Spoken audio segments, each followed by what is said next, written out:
नमस्कार दोस्तों, स्वागत है आपका मोरी क्लासेस के यूट्यूब चैनल में। दोस्तों इस वीडियो में रीजनिंग के इंपॉर्टेंट क्वेश्चंस को सोल्व करेंगे जो आने वाली सभी परीक्षाओं के लिए इंपॉर्टेंट है। दोस्तों परीक्षा से पहले इन क्वेश्चंस को अच्छे से समझ लीजिएगा, बहुत ही महत्वपूर्ण है। ठीक है, तो चलिए हम शुरू करते हैं प्रश्न 1 से। हमारा पहला प्रश्न दिया है, प्रश्न कह रहा है कि नीचे दी गई श्रृंखला श्रेणी में प्रश्नवाचक चिन्ह के स्थान पर आने वाली संख्या ज्ञात करें।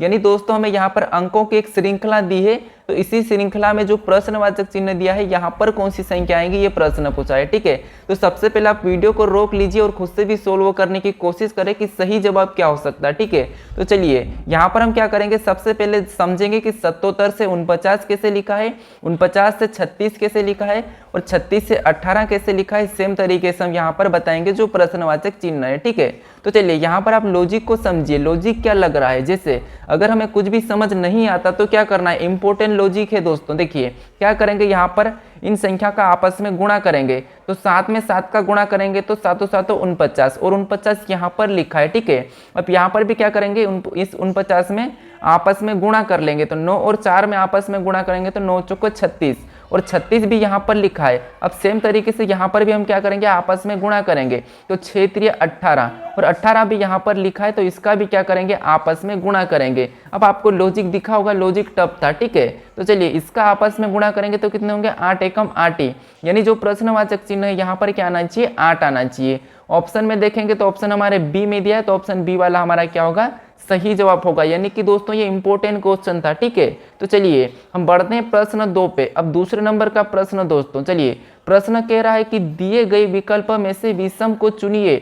यानी दोस्तों हमें क्या करना है, 4 विकल्प में से एक विषम विकल्प चुनना है। ठीक है, तो चलिए फटाफट से आप खुद से भी सोल्व करें, खुद से ट्राई करें कि यहाँ पर विषम कौन सा है। ठीक है, तो फटाफट से सोल्व करने की कोशिश करें, अपनी ओर से ट्राई करें। ठीक है, तो चलिए हमें प्रश्न कह रहा है कि विषम को चुनिए। हमें क्या करना है, इन 4 ऑप्शन में से एक अलग बताना है। तो चलिए जब भी दोस्तों देखिए, जब भी हमें बड़ी संख्या दी जाए तो क्या करना है, उन संख्या को आपस में जोड़ के देखना है। जैसे मैं आपको बता रहा हूँ, देखिए जिसे हम यहाँ पर देखिए 5 और 6 को जोड़ेंगे तो कितने होंगे, 11, 11 और 4 को जोड़ेंगे तो 15 और 15 और 3 को जोड़ेंगे तो 18, 18 और 2 को जोड़ेंगे तो 20 और 20 और 7 को जोड़ेंगे तो 27। यानी इन सभी को जोड़ने पर कितना हुआ है, 27। ठीक है, तो ऐसे ही हमें क्या करना है, सभी ऑप्शन में जोड़ लेना है। जिसे ऑप्शन बी में जोड़ेंगे तो 3 और 6, 3 और 6 होते हैं 9 और 9 में 8 जोड़ेंगे 17, 17 में 1 जोड़ेंगे तो 18, 18 में 2 जोड़ेंगे तो 20 और 20 में 7 जोड़ेंगे तो 27। यानी यहाँ पर भी कितना आ रहा है, 27 ही आ रहा है। ठीक है, अब देखिए ऑप्शन सी को देखेंगे तो 8 और 7 को जोड़ेंगे तो 15, 15 और 6 को जोड़ेंगे तो हमारे कितने हो जाएंगे, 15 और 6 21, 21 में 3 जोड़ेंगे तो 24, 24 में 2 जोड़ेंगे तो 26, 26 में 1 जोड़ेंगे तो 27। यानी इसका भी योग कितना आ रहा है, 27 आ रहा है। ठीक है, तो देखिए अब यहाँ पर जोड़ेंगे ऑप्शन डी में, तो 7 और 4 11, 11 और 2 13, 13 और 9 हमारे कितने होते हैं, 13 और 9 22। ठीक है, 13 और 9 22 और 22 और 5 हमारे कितने होते हैं, 27 और 27 और 6 कितने हो जाते हैं, तो 27 और 6 हमारे 33 हो जाते हैं। ठीक है, कितने हो जाते हैं, 33 हो जाते हैं। अब देखिए दोस्तों यहाँ पर आपको एक विषम दिखा होगा, जिससे अब देखिए यहाँ पर हमारा जोड़ने पर कितना हुआ है, 27, यहाँ पर भी 27, यहाँ पर भी 27, लेकिन यहाँ पर क्या हुआ है, 33 हुआ है। तो यही हमारा एक अलग जवाब है, यानी कि एक यही हमारा विषम है।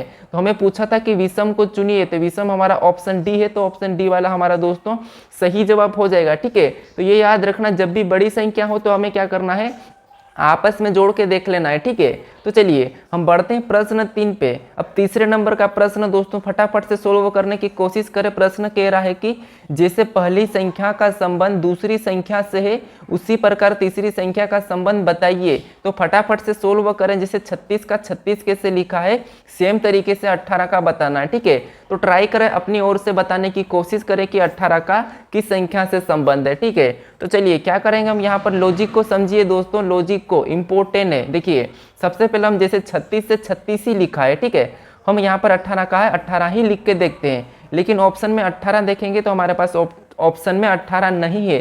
तो इसका मतलब ये कि हम क्या करेंगे, इसमें दूसरी लॉजिक लगाएंगे। तो देखिए लॉजिक को समझिए, लॉजिक क्या लग रहा है, इसका क्या करेंगे, हम आपस में गुणा करेंगे तो 6 3 कितने होते हैं, 18 होते हैं। आपस में गुणा करने पर कितने हो रहे हैं, 18, और 18 को क्या करेंगे, 2 गुना कर देंगे। जब 18 को 2 गुना करें तो 18 दूना 36 होते हैं और 36 यहाँ पर दिया है। ठीक है, तो यही तरीका क्या करेंगे, हम यहाँ पर लगाएंगे। जैसे सबसे पहले तो हम इसका आपस में गुणा करेंगे तो कितने होते हैं, 8, और 8 को लिख लेंगे।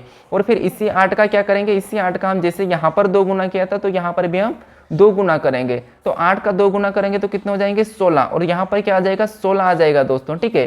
तो देखिए अब हम ऑप्शन में 16 को देखेंगे तो ऑप्शन हमारे सी में दिया है, तो ऑप्शन सी वाला हमारा क्या होगा, सही जवाब हो जाएगा, ठीक है। जिस तरीके से 36 का 36 लिखा था, हमने भी सेम तरीके से यहाँ पर 18 का 16 बताया, ठीक है। तो ऑप्शन हमारा सी वाला सही जवाब हो जाएगा। तो ये भी इंपॉर्टेंट था, ठीक है। लॉजिक को आप समझिए प्रश्न सोल्व करने की।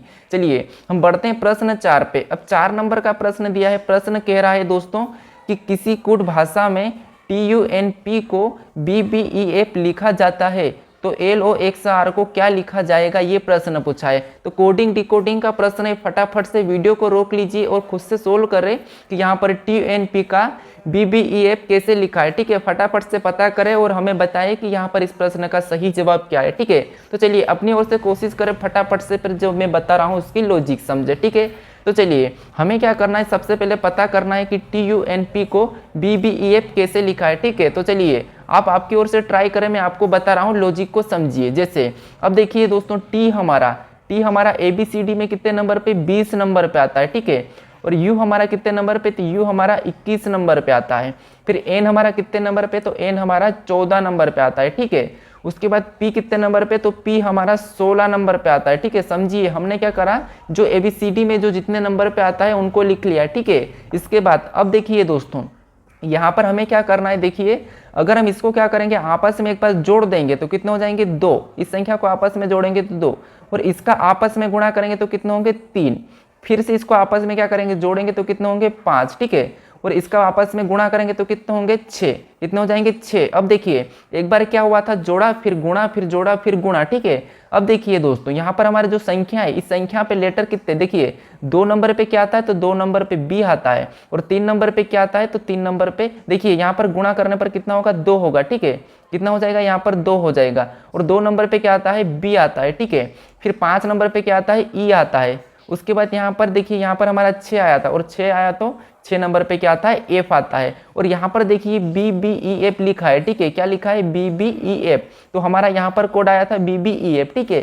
तो इसी तरीके से हम यहाँ पर पता करेंगे। देखिए जैसे सबसे पहले हम क्या करेंगे, यहाँ पर जैसे L हमारा कितने नंबर पे आता है, तो L हमारा 12 नंबर पे आता है, ठीक है। तो ये लिखेंगे। इसके बाद O हमारा कितने नंबर पे, तो O हमारा 15 पे आता है, तो हम 15 को लिखेंगे।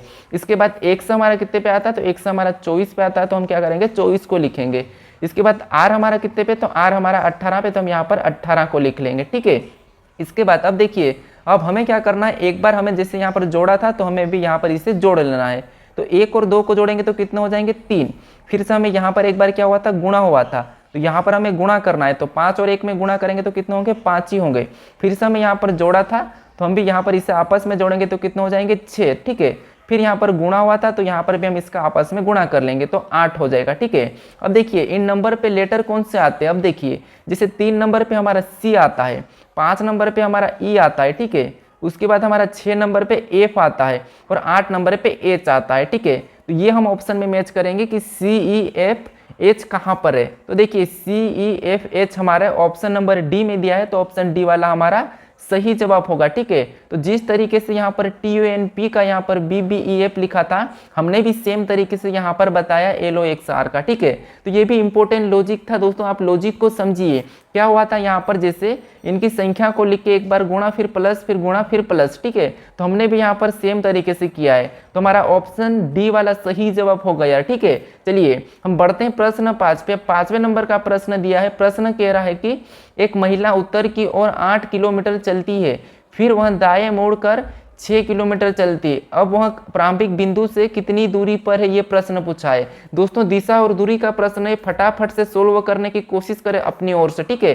प्रश्नों को खुद से बनाए कि सही जवाब क्या हो सकता है। तो चलिए आप शुरू करिए कि क्या सही जवाब हो सकता है, सोल्व करने की कोशिश करें, ठीक है। तो चलिए हम सबसे पहले यहाँ पर समझेंगे प्रश्न क्या कह रहा है। तो देखिए दिशा और दूरी, तो दिशा और दूरी आपको पता होना चाहिए। जैसे दिशा किस टाइप की होती है, उत्तर, यानी देखिए आपको प्लस का चिन्ह बनाना अपने सामने, ठीक है। उसके बाद जो ऊपर है उसे उत्तर लिखना है, सबसे नीचे उसको दक्षिण है, ठीक है। और अपने राइट हैंड पे क्या हो जाएगा, पूर्व हो जाएगा, और लेफ्ट में क्या हो जाएगा, पश्चिम हो जाएगा।